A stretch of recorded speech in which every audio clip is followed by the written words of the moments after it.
Meus queridos irmãos, nesta manhã nós queremos meditar, juntamente com a igreja, a respeito das 7 palavras da cruz.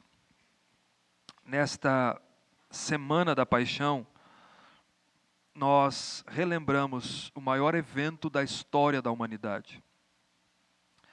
O maior evento da história do mundo, quando o Cordeiro de Deus, tipificado e simbolizado e prefigurado no Antigo Testamento, ele estava para encerrar a sua missão. Ele estava para concluir o plano eterno na eternidade estabelecido pelo Pai. Quando ele então iria sofrer, morrer e se humilhar até a morte, e o apóstolo Paulo escreve até morte de cruz. Meu objetivo nessa manhã é expor os últimos momentos da vida de Jesus e as suas últimas palavras na cruz, quando ele se fez então maldição por nós, assumindo a nossa culpa e morrendo no lugar de pecadores. É isso que nós queremos meditar nesta manhã com os irmãos.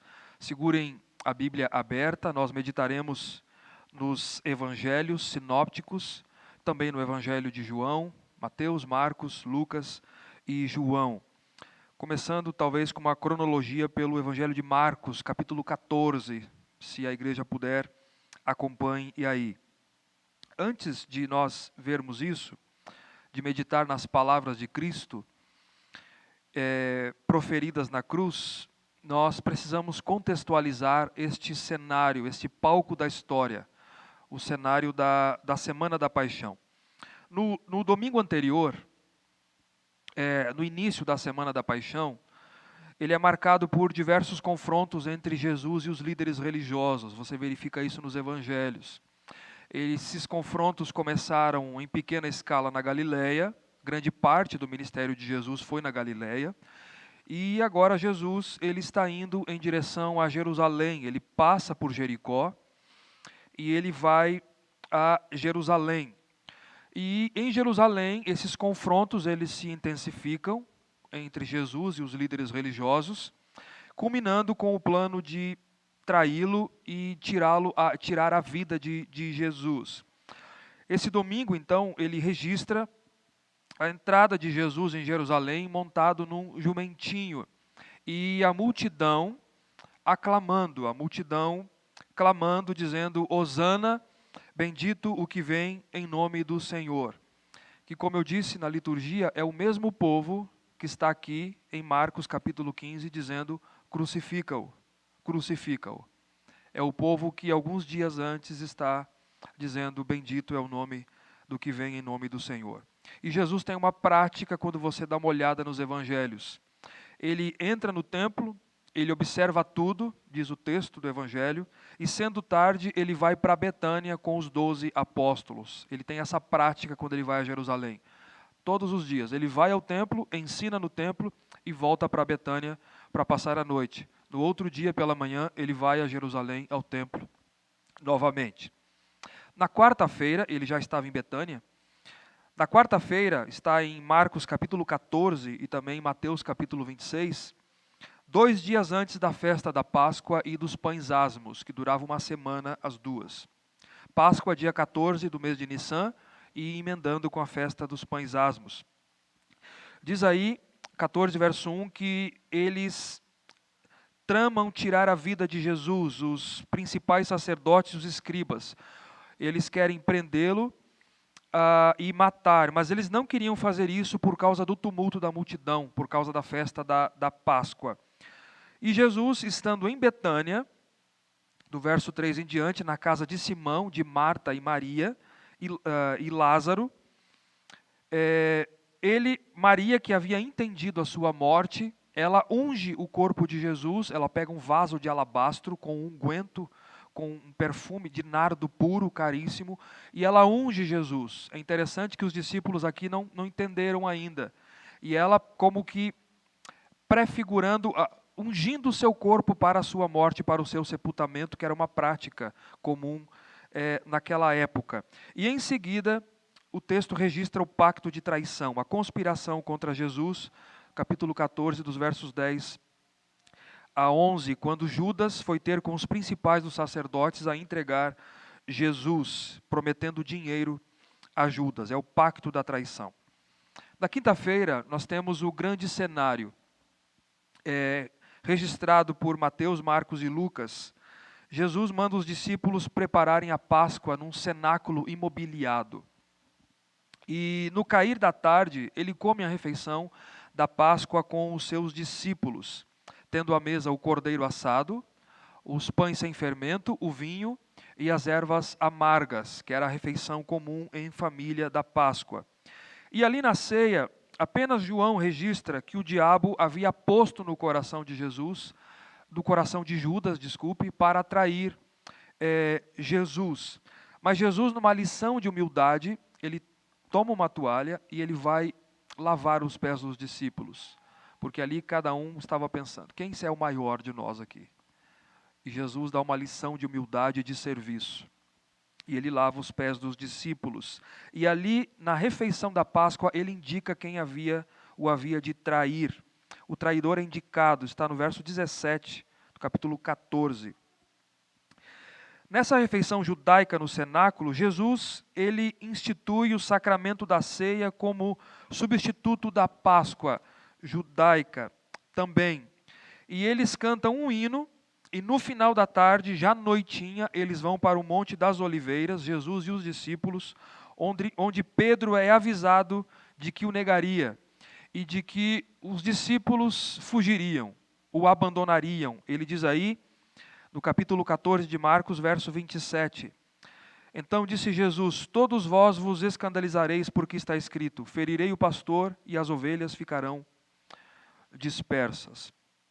Jesus, naquela noite, ele vai um pouquinho mais adiante no Getsemane, que é ali no Jardim das Oliveiras mesmo. E Jesus, ele, após ceiar, após estar com os discípulos, após indicar quem o havia de trair, após instituir o sacramento da ceia, como memória do seu sacrifício, ele disse, aqui é o meu pão, esse pão é o meu corpo, e esse cálice é o meu sangue na nova aliança, façam isso em memória de mim. Esse sangue é derramado em favor dos pecados de muitos, não de todos, mas de muitos. Ele então, no Getsemane, ele agoniza diante do Pai. Tem choro, tem sangue, e pedido de Jesus que, se possível, o Pai passasse dele aquele cálice da sua morte. Todavia, Jesus, ele compreendendo, em sujeição, ao mesmo tempo que ele está em agonia, em choro, em pranto, em sujeição, ele pede que a vontade do Pai seja feita e não a vontade dele.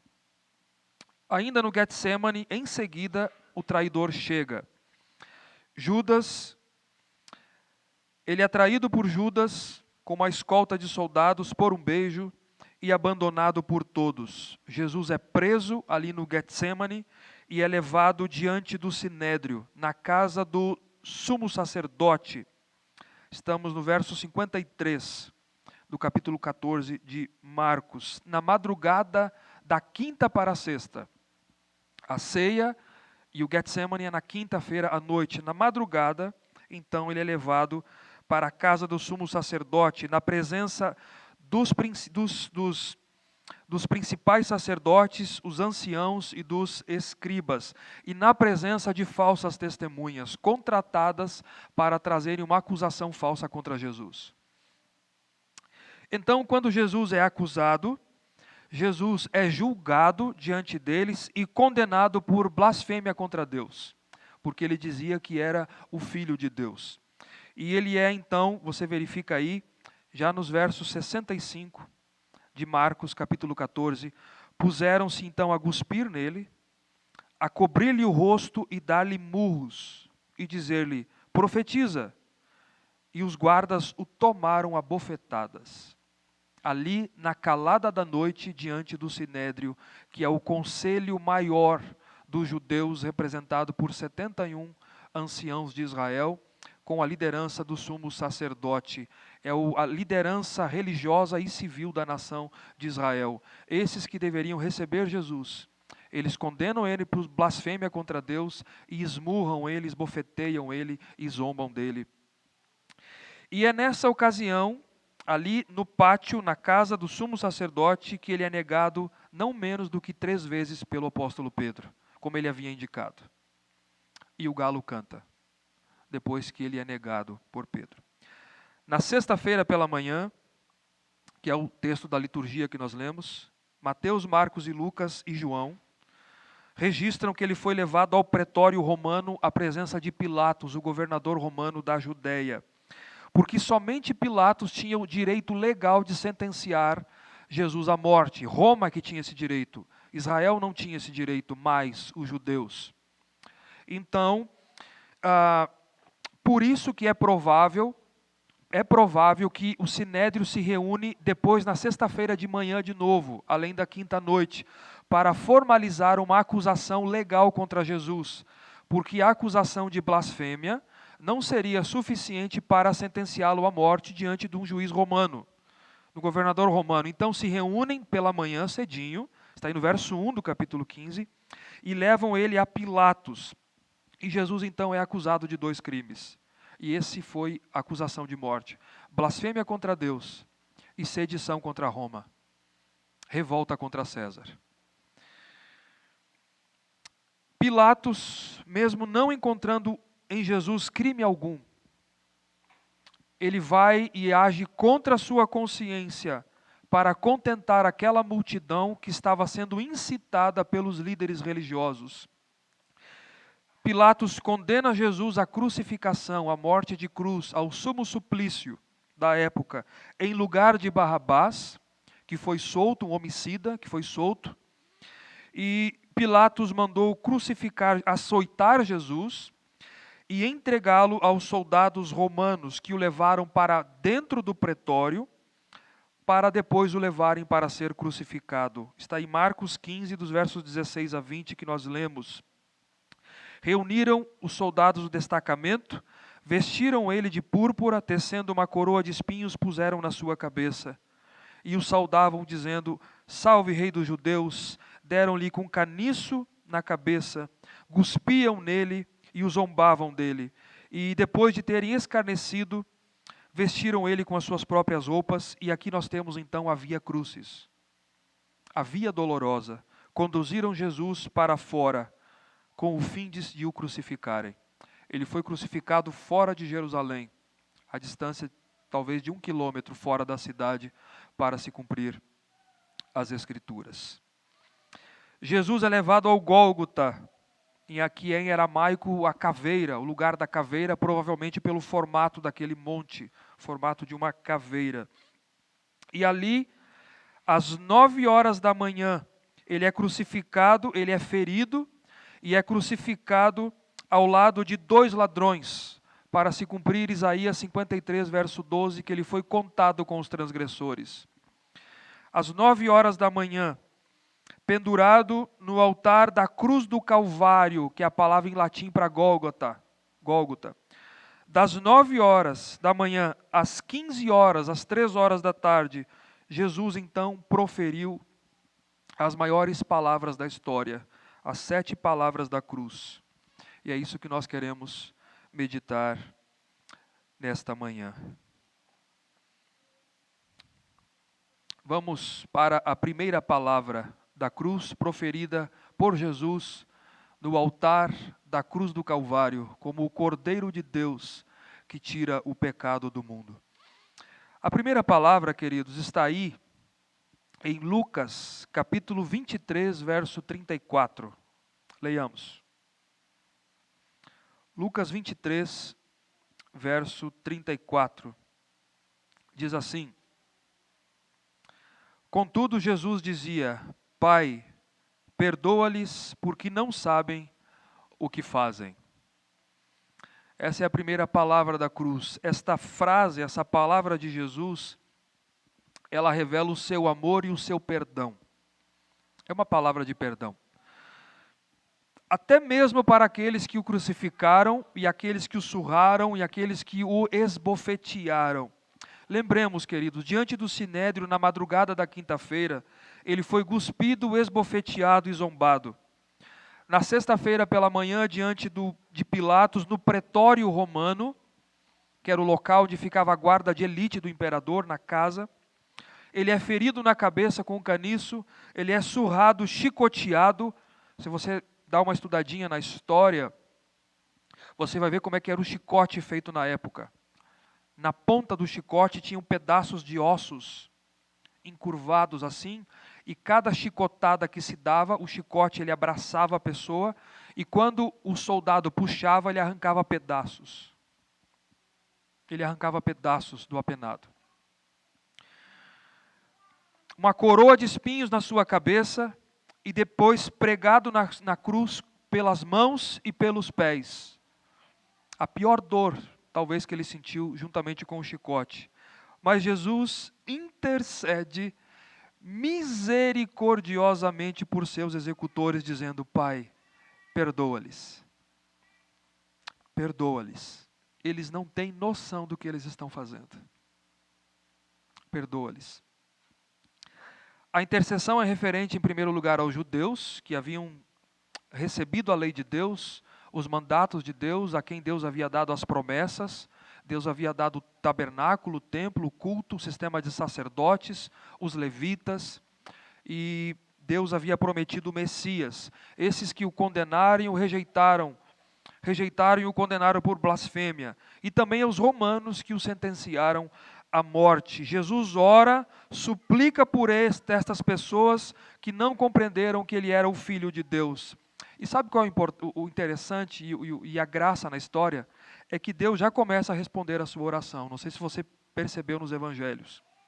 Primeiro, capítulo 15 de Marcos, verso 32, registra que os dois ladrões também o insultavam. Marcos, o evangelista, registra que eles insultavam Jesus. Mas aqui, Lucas 23, verso 39 a 42, registra que um dos ladrões, ao lado de Jesus, creu em Jesus. O que será que fez ele crer? Jesus, o Pai, respondeu à oração do Filho. E um deles crê em Jesus. Segundo, no verso 47, o centurião que nós lemos em Marcos, ele disse: verdadeiramente este é o Filho de Deus. O Pai respondendo à oração do Filho. Sem contar, 50 dias após a Páscoa, no dia de Pentecostes, após o sermão de Pedro, quase 3.000 almas foram batizadas naquele dia. O Pai respondendo à oração do Filho. E Deus continua respondendo à oração de Jesus, perdoando em volta do mundo judeus e gentios ao longo da história, em virtude da oração do Filho, surrado, em sofrimento, maltratado, crucificado, mas disse: Pai, perdoa-lhes. Em resposta ao coração cheio de perdão de Jesus. Esta é a primeira palavra da cruz. Pai, perdoa-lhes, porque não sabem o que fazem. Deus continua respondendo essas orações, esta oração do Filho. Segunda palavra da cruz, Lucas capítulo 23, verso 43. Está aí ainda. É a resposta de Jesus ao ladrão ao seu lado, ao malfeitor ao seu lado. Ele diz: em verdade te digo que hoje estarás comigo no paraíso.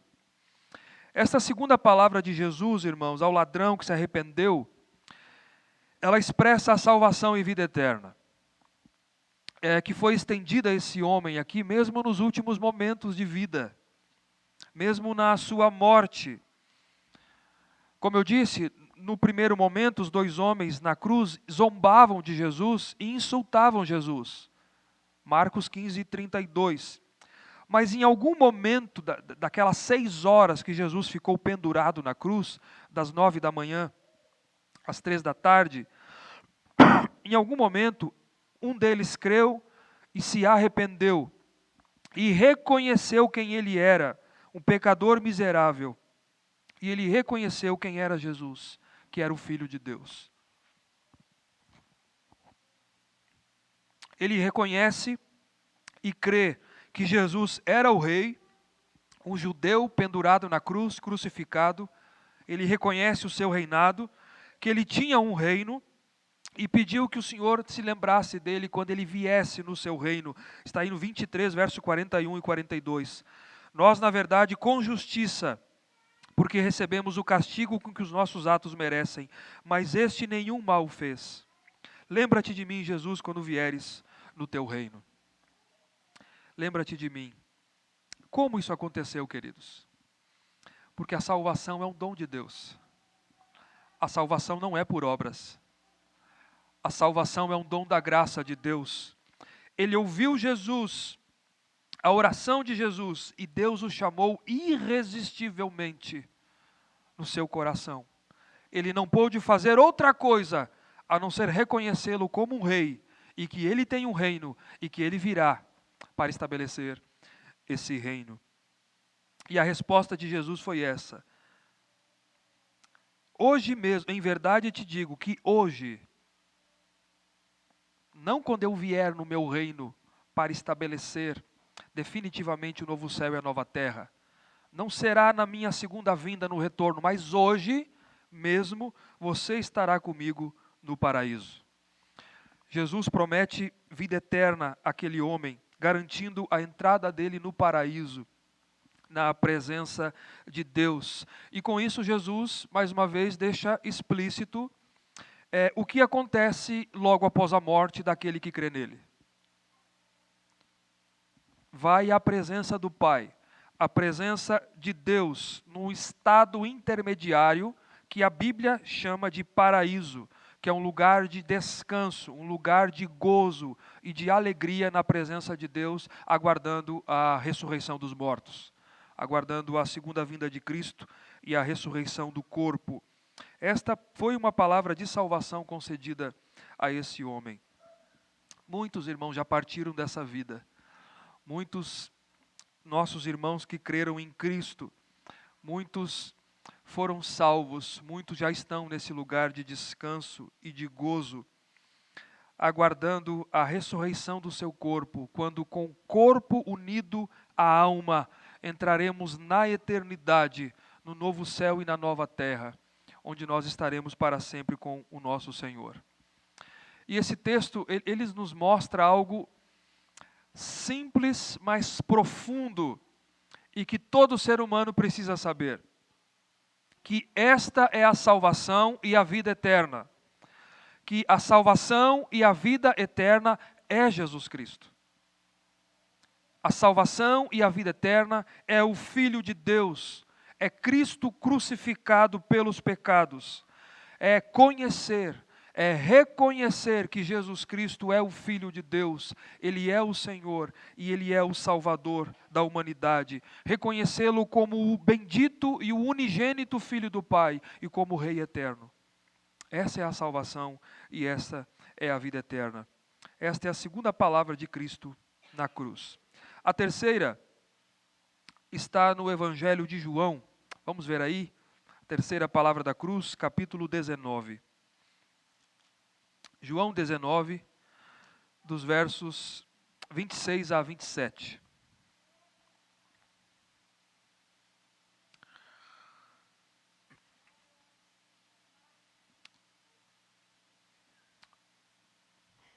Vendo Jesus sua mãe, e junto a ela o discípulo amado, disse: Mulher, eis aí teu filho. Depois disse ao discípulo: Eis aí tua mãe. Dessa hora em diante o discípulo a tomou para casa. Provavelmente, essa terceira palavra de Jesus, ela tem um contexto específico. Provavelmente, os evangelhos, eles não apresentam nada mais a respeito da vida de José depois da infância de Jesus. Mas provavelmente José, o pai de Jesus é filho de Deus, mas aqui nesse mundo, José, como seu pai, morreu, já havia sido morto, falecido, e Jesus assumiu a função do pai, que era a prática do judeu da época, como carpinteiro. Os meios-irmãos de Jesus vieram a crer em Jesus depois da ressurreição. Nós não sabemos aqui a altura, mas eles não creram em Jesus antes desse fato. E corajosamente, diz aqui no verso 25, que 4 mulheres estavam junto à cruz, juntamente com o discípulo amado, que é uma referência ao apóstolo João. Diz aí, verso 25, junto à cruz estavam a mãe de Jesus, a irmã dela, e Maria, mulher de Clopas, e Maria Madalena. Corajosamente. Vendo Jesus a Maria, sua mãe, e junto a ela João, que é o autor deste evangelho aqui, Jesus diz essas palavras dos versos 26 e 27. Disse: mulher, eis aí o teu filho. E disse ao discípulo: eis aí a sua mãe. É importante nós dizer o que Jesus não está dizendo antes, para ficar claro. Ficar claro a igreja e aqueles nossos irmãos que nos acompanham pela internet, né? Que Jesus não está entregando aqui, como a teologia romana diz, teologia católica romana, que Jesus aqui estaria entregando a Maria os cuidados da igreja. De forma nenhuma. E quando ele diz a Maria, eis aí o teu filho, Maria está responsável, ela tem não a prerrogativa, mas os cuidados da igreja que foi entregue a ela por Jesus, quando Jesus disse, eis aí o teu filho, referindo-se a João, o apóstolo João. O próprio contexto explica que na sua forma natural de leitura. Na parte B do verso 27, o que essas palavras de Jesus significam? Dessa hora em diante, o discípulo a tomou para casa. O contexto explica, ou seja, aqui Jesus próximo da morte, ele está deixando Maria aos cuidados de João, do apóstolo João, o discípulo amado e o discípulo que era íntimo de Jesus. Maria já havia perdido José, estava para o seu filho mais velho, Jesus aqui, estava para morrer na cruz, e Jesus libera essa palavra de cuidado. Esse é o significado da palavra de Jesus, de cuidado. João, cuide dela, tome ela para a sua casa. E João fez isso. Desculpe. Então ele a tomou para casa. É isso que simplesmente está dizendo o texto. Na verdade, as 3 primeiras palavras de Jesus, impressionantemente, palavras de abnegação e palavras de cuidado. Ele está é impressionante isso, irmãos. Jesus está num momento de profunda, intensa dor e sofrimento e esgotamento. Nós vamos ver isso na EBD da próxima semana, a respeito da ressurreição. Quero trazer um dado para vocês, que até mesmo legistas atuais fizeram tentaram reconstituir ou reconstruir a maneira, o que levou Jesus à morte cientificamente falando. É só uma suposição, mas são dados que são impressionantes. O que é que ele pode ter sentido naquele momento? As dores, a intensidade do que ele sentia. Vou trazer na próxima EBD. Jesus está no momento de dor intensa. Marcos capítulo 15, verso 23, diz que ele rejeitou o vinho com mirra. Vinho com mirra era uma espécie de anestésico. Mirra era uma especiaria da época, misturada com vinho. Eles ofereciam para os apenados para amenizar o sofrimento. E Marcos capítulo 15, verso 23, que nós lemos na liturgia, diz que Jesus rejeitou, porque ele queria passar por aquilo que ele tinha que passar. Então ele está num momento de intensa dor, e mesmo nesse estado de sofrimento, de morte, Jesus pensa nos outros. Ele tem cuidado pelos seus. Aqui, particularmente, ao providenciar o cuidado para com a sua mãe. João, meu discípulo amado, cuide dela. Cuide dela. E essa é uma lição que nós aprendemos, queridos, aqui com Jesus. Do cuidado que nós devemos ter com os nossos pais. Do cuidado que nós devemos ter com os nossos progenitores. Às vezes nós olhamos situações extremamente tristes no nosso país. Pais que dedicaram a vida toda aos seus filhos, são abandonados pelos filhos. E às vezes em condições, não estão em estado vegetativo ou no estado de precariedade física, a ponto de estarem às vezes numa clínica, sendo tratados por profissionais. Não estão nesse estado, mas os filhos abandonam e não honram o que eles fizeram a vida toda. Jesus nos dá uma lição disso aqui, mesmo no sofrimento, de cuidado. A quarta palavra, vamos para a quarta palavra, está em Mateus 27, 46. Isso, e também registrado por Marcos em capítulo 15, verso 34. Mateus 27, 46.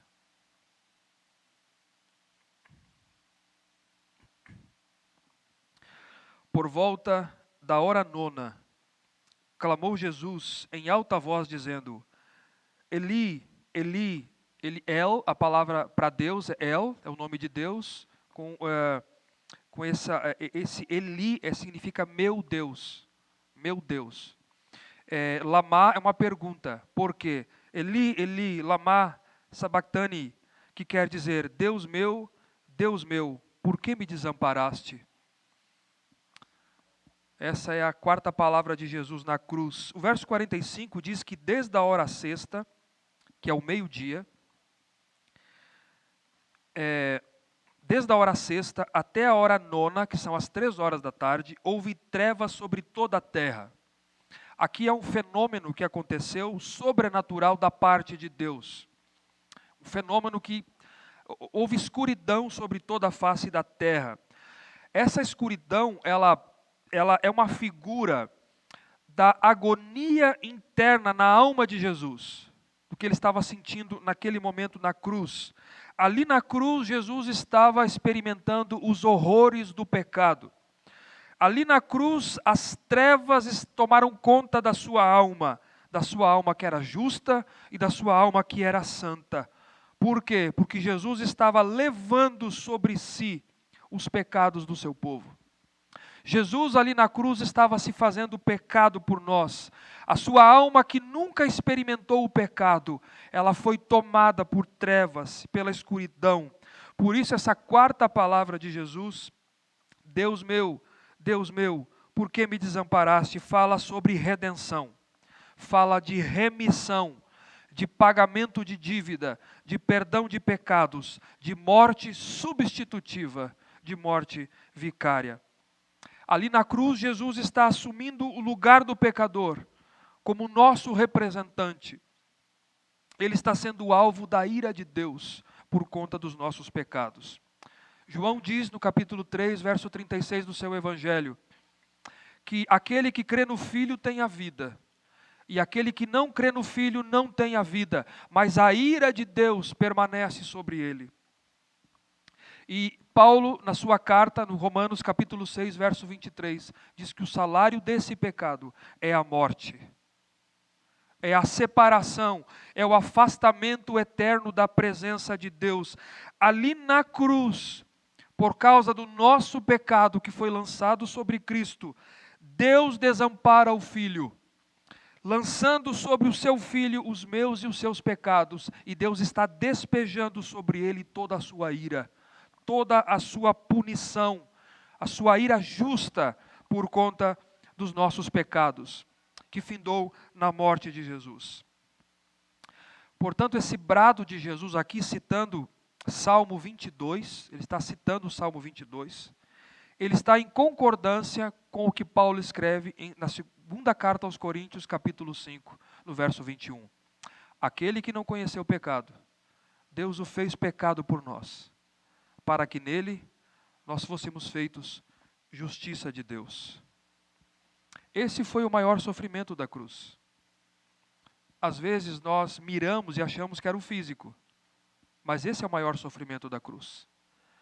É o Filho de Deus, eterno, imortal, ele vindo a esse mundo, santo, justo, perfeito, com a alma pura, reta, ele carregando sobre si os pecados do seu povo, lançando sobre ele, sobre os seus lombos, e o Pai o desamparando. Porque Deus tem que julgar pecado, pecado tem que ser pago. Se Cristo não pagou o seu pecado, você vai ter que pagar e eu também. Pecado tem que ser pago.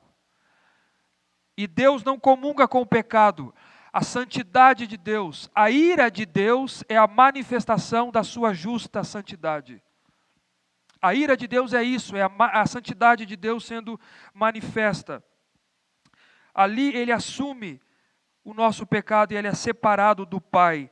Vicariamente, substitutivamente, o lugar dos pecadores que estão sendo punidos nele. Ali nós fomos punidos em Cristo Jesus, na cruz. Jesus não morreu como mártir, como alguns dizem. Não morreu para dar exemplo. E não morreu como um simples profeta. O apóstolo Paulo, no capítulo todinho sobre a ressurreição, capítulo 15 de Coríntios, ele diz que Cristo morreu pelos pecados, segundo as Escrituras. Foi uma morte substitutiva. As pessoas perguntam, por que Deus desamparou Jesus na cruz se ele foi o amado do Pai? Lembra quando ele disse no batismo, este é meu filho amado? Ele era amado do Pai. A única maneira de você entender isso é o seguinte, que a única forma de Deus ser justo, punindo o pecador, e ser justificador, declarar você e eu inocentes, era escolher alguém santo, justo, sem defeito, para ser o seu e o meu substituto, o seu e o meu representante, e sofresse o castigo no meu e no seu lugar. A ira justa de Deus por causa do meu e do seu pecado contra a lei de Deus. A lei que nos condena, a lei que nos aponta como transgressores. Deus precisava escolher alguém que atendesse e satisfizesse as demandas da justiça de Deus, da sua lei que nos condena. Por isso que o apóstolo João vai dizer na sua carta, que Cristo é a propiciação pelos nossos pecados. A ira de Deus é satisfeita em Jesus, a ira de Deus é aplacada em Cristo Jesus. De maneira que hoje nós temos acesso ao Pai. A ira foi removida, o caminho está aberto à presença de Deus. Foi assim que eu e você fomos comprados, queridos. O sangue do Filho de Deus foi vertido na cruz. Sejamos gratos. Tem algo que Reverendo Hernandes diz que eu achei fantástico. E eu vou repetir para vocês. Ele disse, Deus desamparou o Filho para que eu e você não fôssemos desamparados eternamente. O Filho foi desamparado por 6 horas, para que eu e você não fôssemos desamparados eternamente na condenação eterna. Quinta palavra da cruz. Está em João, capítulo 19, no verso 28. Diz assim, depois, vendo Jesus que tudo estava consumado, para se cumprir a Escritura, ele disse, eu tenho sede. Esta é a quinta palavra da cruz. Essa quinta palavra da cruz fala da sua humanidade.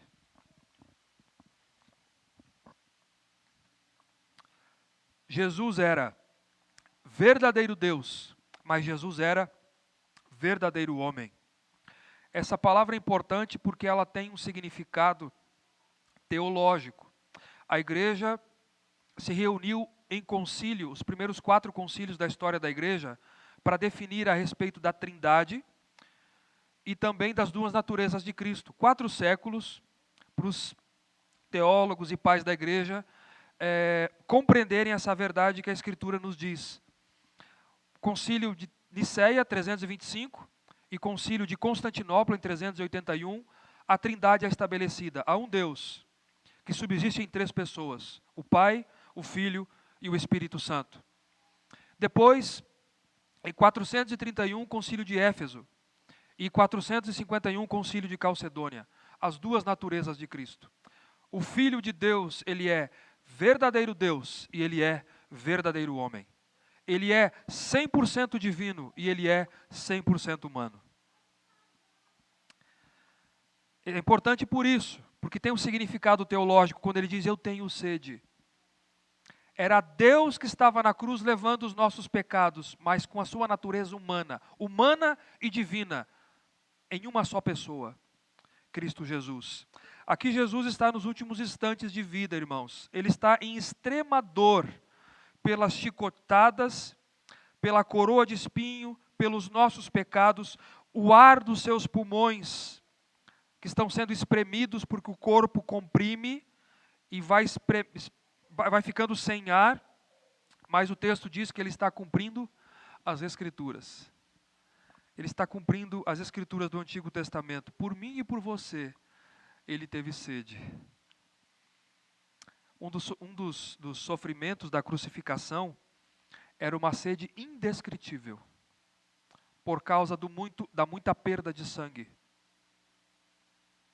Era uma sede indescritível, aliada a uma dor terrível que ele estava passando. Se você vê no verso, quando ele diz eu tenho sede, veja o verso 29. O verso 29 também, está em Marcos 15, 36 também. O texto de Marcos ele é explícito. Marcos 15, 36 diz assim: um dos soldados, correu a embeber uma esponja em vinagre e pondo na ponta de um caniço, deu a beber, dizendo, deixai, vejamos se Elias vem tirá-lo. Esse ato aqui não foi o ato semelhante o vinho com mirra, que era para amenizar o sofrimento. Esse ato foi para causar mais sede e para prolongar o sofrimento. Porque quando Jesus diz, Eli, Eli, lama sabachthani, eles entendem, olha, ele está chamando por Elias. Havia uma crença de que Elias retornaria. E o soldado pegou esse vinagre, pôs num caniço, numa esponja e deu dele a beber. Um ato de maldade para que prolongasse o sofrimento, a ver se Elias viria.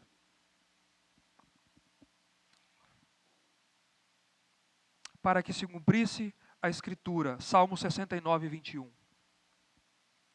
Tudo isso ele sofreu por mim e sofreu por você, que crê nele como Senhor e Salvador.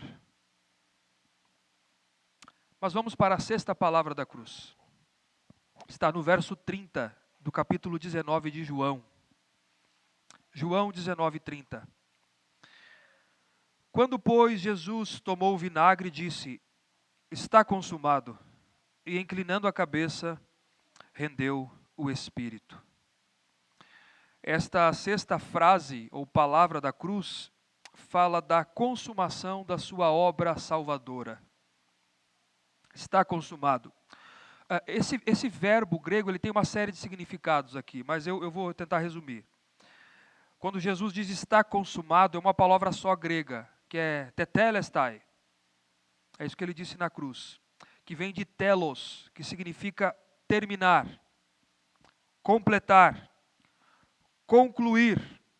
Está cumprido, está quitado, está pago, está terminado.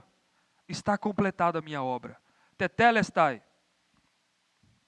Ali em seu brado, Jesus, ele encerrou, ele cumpriu o que veio para realizar. Ele veio para fazer a vontade daquele que enviou. A vontade de Jesus aqui nesse mundo era fazer a vontade do Pai. E esse é um dos termos para tetelestai utilizado.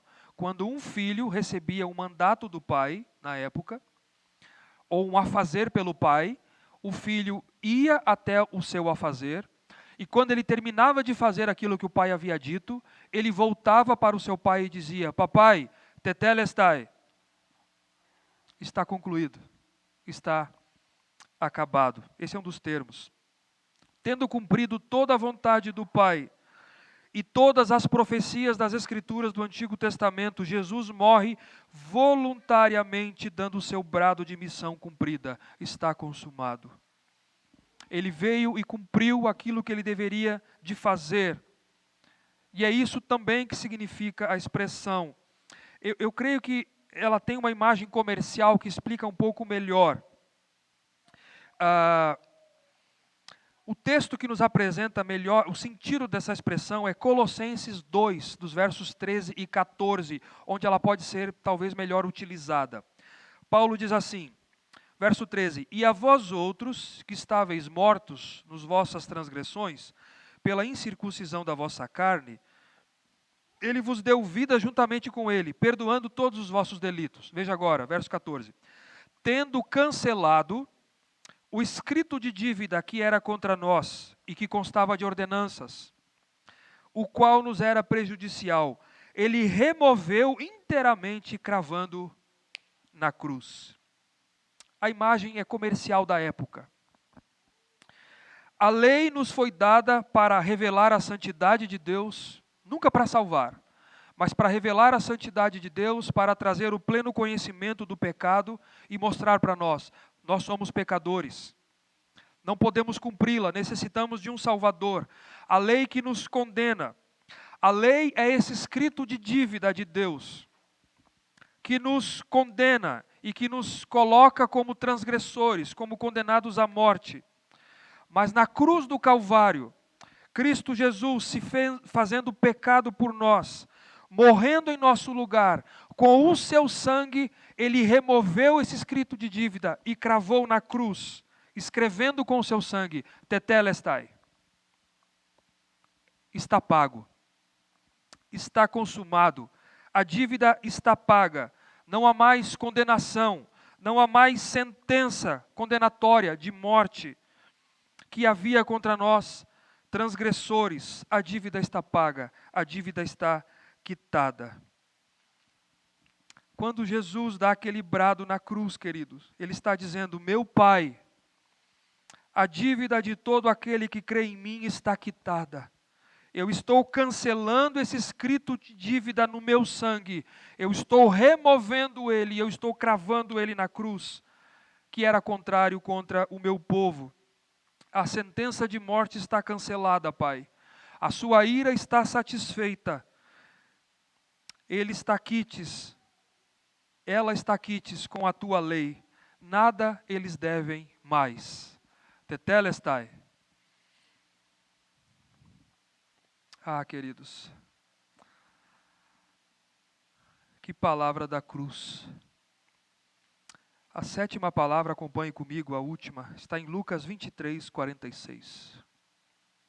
Nós temos que adiantar, o sermão por conta do horário. 23, 46. Jesus disse, então Jesus clamou em alta voz, Pai, nas tuas mãos entrego o meu espírito.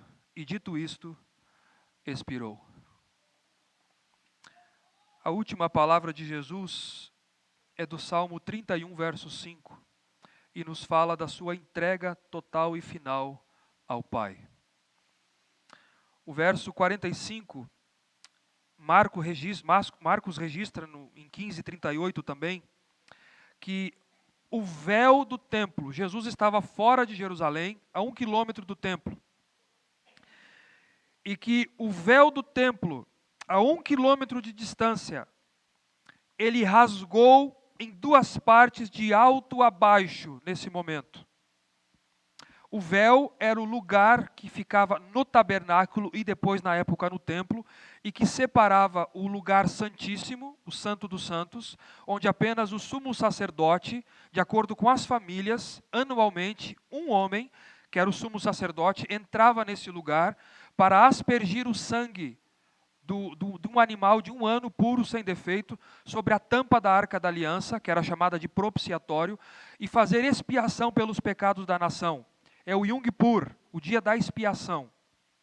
Esse véu separava o lugar santo dos outros lugares dos imobiliários do templo, que era do lugar santo, e onde tinha os outros imobiliários. Então, o véu, lugar santo e santo dos santos.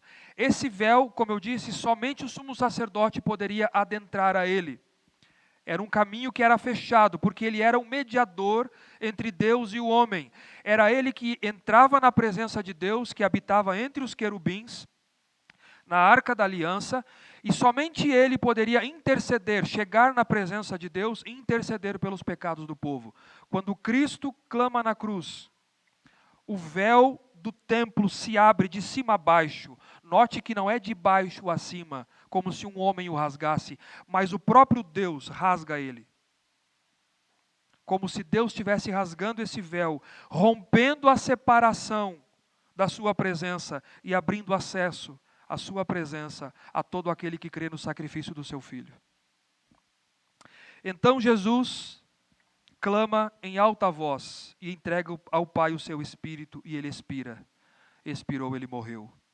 O que nos mostra onde Jesus estaria depois da sua obra, após a sua morte, na presença de Deus, aguardando a ressurreição no terceiro dia pela manhã. O caminho está aberto. Pelo sacrifício de Cristo, pelo novo e vivo caminho, eu e você temos acesso ao Pai. O véu foi rasgado. Nós temos ousadia, diz o autor da carta aos Hebreus, para entrar no Santo dos Santos, pelo sangue de Cristo Jesus. Como é que nós podemos concluir aqui, queridos, esse sermão? Jesus havia dito a Pilatos, na sexta-feira de manhã, nenhuma autoridade, Pilatos disse a ele, você não, porque Jesus estava calado para cumprir-se a escritura, que ele foi como uma ovelha muda para o matadouro, e não abriu a sua boca. E Pilatos diz assim para ele, você não sabe que eu tenho autoridade para tirar a sua vida? E Jesus diz assim para Pilatos, nenhuma autoridade você teria se do alto não tivesse sido dada a você. Eu vim para cumprir o que o Pai me mandou fazer, e você não teria essa autoridade. E aos discípulos, ele diz em João 10, dos versos 17 e 18, veja isso.